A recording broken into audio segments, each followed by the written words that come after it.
ప్రహ్లాదుడు మరియు నరసింహ అవతార కథ.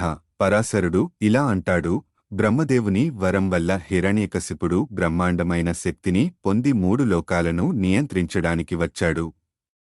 అతను దేవతలను స్వర్గం నుండి తరిమివేశాడు మరియు సూర్యుడు, వాయు, అగ్ని, వరుణుడు, చంద్రమ, కుబేరుడు, యమరాజు మొదలైన వారికి సమర్పించిన నైవేద్యాలను స్వీకరించేవాడు. అతని భయం కారణంగా ఆ దేవతలందరూ భూమిపై సంచరించారు. అన్ని ప్రాణులు హిరణ్యకశిపుని పూజించడం ప్రారంభించాయి.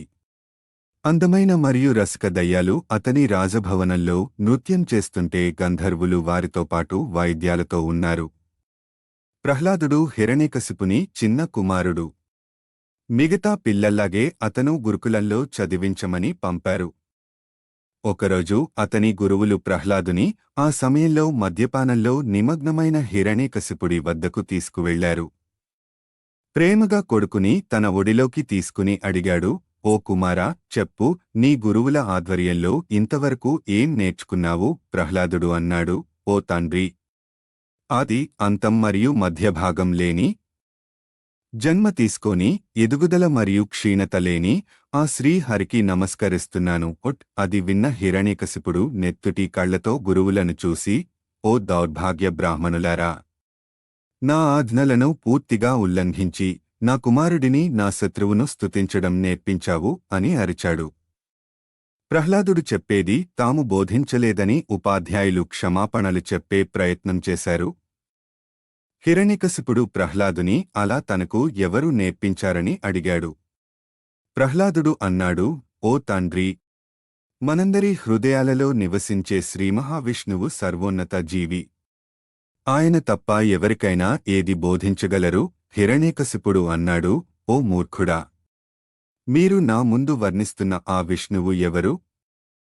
సమస్త జగత్తుకు ప్రభువు. ప్రహ్లాదుడు ఇలా జవాబిచ్చాడు: యోగులచే యోచించబడినవాడు విష్ణువు. సమస్త విశ్వానికి మూలకర్త. అతని సద్గుణాలను మాటలతో వర్ణించలేము. ఆ పరమేశ్వరుడే విష్ణువు. హిరణ్యకశిపుడు అన్నాడు: మూర్ఖుడా, నేను తప్ప పరమేశ్వరుడు ఎవడు కాగలడు? నువ్వు అలా కబుర్లు చెబుతున్నావని చావాలనుకుంటున్నావా? ప్రహ్లాదుడు అన్నాడు: ఓ తండ్రి, నీ కోపం నిరాధారమైనది. నీతో పాటు నాతో సహా మనందరి సృష్టికర్త విష్ణువు మన శ్వాసలను నియంత్రిస్తాడు. కోపోద్రిక్తుడైన హిరణ్యకశిపుడు ప్రహ్లాదుని వెంటనే తీసుకెళ్లి అతని మెదడును శుభ్రంగా కడుక్కోవాలని గురువులను ఆదేశించాడు. ఉపాధ్యాయులు ప్రహ్లాదుని తమతో పాటు తమ గురుకులానికి తీసుకెళ్లారు. ప్రహ్లాదుడు చదువులో ఏకాగ్రత పెట్టడం మొదలుపెట్టాడు. చాలా నెలల తర్వాత హిరణ్యకశిపుడు మరోసారి ప్రహ్లాదుని తన రాజభవనానికి పిలిచి అతని విద్య గురించి అడిగాడు.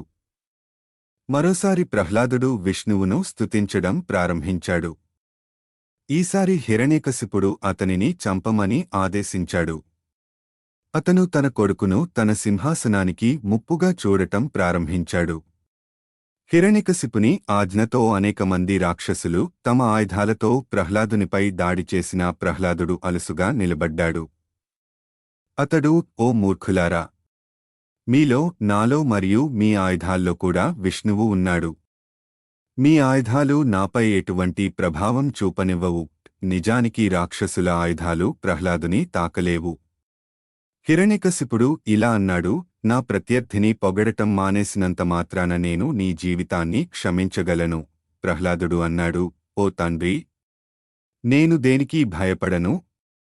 భగవంతుని దయవల్ల నేను జనన మరణ భయం నుండి విముక్తి పొందాను. హిరణ్యకశిపుడు ప్రహ్లాదుని విషసర్పాల మధ్య పడగొట్టాడు. కాని ప్రహ్లాదుడి మనస్సు శ్రీమహావిష్ణువులో ఉన్నందున పాములు కాటువేయడం వల్ల అతనిపై ప్రభావం లేదు. హిరణ్యకశిపుడు పెద్ద ఎద్దుల ఏనుగులచేత ప్రహ్లాదుని తొక్కించాడు. కాని ఏనుగులు కూడా ప్రహ్లాదునికి హాని చేయలేకపోయాయి. బదులుగా ప్రహ్లాదుని తాకగానే వారి దంతాలు విరిగిపోయాయి. అప్పుడు కూడా ప్రహ్లాదుడు తన తండ్రిని శాంతింపజేయడానికి ప్రయత్నించాడు. ప్రతిసారీ తనను రక్షించేది భగవంతుడి బలం అని. శుక్రాచార్యుని కుమారులైన ప్రహ్లాదుని గురువులు హిరణ్యకశిపునికి అతని లేత వయస్సు కారణంగా చంచలమైన మనస్సు ఉందని హామీ ఇచ్చారు. వారు ప్రహ్లాదుని రూపాంతరం చేస్తానని రాక్షసరాజుకు హామీ ఇచ్చి మరోసారి తమ ఆశ్రమానికి తీసుకెళ్లారు. ప్రహ్లాదుడి ఉపదేశం కాని ఆశ్రమంలో ప్రహ్లాదుడు ఇతర రాక్షస పిల్లలను సమావేశపరిచి ఇలా అన్నాడు: మిత్రులారా, నా ఉపదేశాన్ని శ్రద్ధగా వినండి మరియు దానిని పెద్దగా తీసుకోకండి, ఎందుకంటే నాకు వ్యక్తిగతంగా ఆసక్తి లేదు. ప్రతి జీవి జన్మనిస్తుంది మరియు గడిచే సమయంలో చాలా బాధపడుతుంది. బాల్యం, యవ్వనం మరియు వృద్ధాప్యం ద్వారా జీవితానికి అంతిమ ఫలితం మరణం తప్ప మరొకటి కాదు. ఒక వ్యక్తికి పుట్టిన తర్వాత జన్మనిచ్చేది అతని కర్మ. కానీ ప్రతి జన్మలో ఈ ఆత్మ ఆకలిని, దాహాన్ని, చలిని లేదా వేడిని ఆనందాల కోసం పొరపాటు చేస్తుంది. సేకరిస్తున్న విలాసాలలో దోహకం మరింత పెరుగుతుంది. అనుబంధం మరియు మోహమే దోహకానికి గొప్ప కారణం. దోహకంతో నిండిన జీవితాన్ని గడిపిన తర్వాత కూడా మరణం మరియు పునర్జన్మ యొక్క వేదనను అనుభవిస్తారు. ఈ మొత్తం చక్రం మళ్లీ మళ్లీ కొనసాగుతుంది. దోహకసాగరంలో మునిగిపోయినట్లు భావించే ఆత్మకు పరమ విష్ణువు ఆశ్రయం. నా చిన్న వయస్సుతో గందరగోళం చెందకండి. నేను నీలాంటి అబ్బాయినే, కాని నాలో ఉండే ఆత్మ శాశ్వతమైనది. ఆత్మకు జీవితంలో ప్రత్యేక దశలు లేవు. కాని మానవుడు చాలా అపోహలకు గురవుతాడు. చిన్నతనంలో అతను దేవుడి గురించి ఆలోచించడం కంటే ఆడడానికే ఇష్టపడతాడు. యవ్వనంలో భోగాలు మనసును ఆకర్షిస్తాయి. ఇప్పటికీ మానవుడు తన ప్రయోజనం గురించి తీవ్రంగా ఆలోచించడు. అతను తన వృద్ధాప్యం కోసం తన ఆధ్యాత్మిక విషయాలను వాయిదా వేస్తూనే ఉన్నాడు. కాని వృద్ధాప్యంలో మానవుడు వణుకుతున్న వేళ్లను చూసి తన గతం గురించి పశ్చాత్తాపం చెందడం తప్ప మరో మార్గం లేదు. అలా మానవుడు తన జీవితాన్నంతా పాడు చేసుకుంటాడు. ఒక తెలివైన వ్యక్తి భూమిపై తన శరీరం యొక్క వివిధ దశలను విస్మరించాలి మరియు అతని బాల్యంలో తన ప్రయోజనం కోసం ప్రయత్నాలు చేయాలి. నేను మీకు చెప్పినది మార్చలేని వాస్తవం. కనీసం నా ఆనందం కోసం విష్ణువు నామాన్ని పఠించడం ప్రారంభించండి.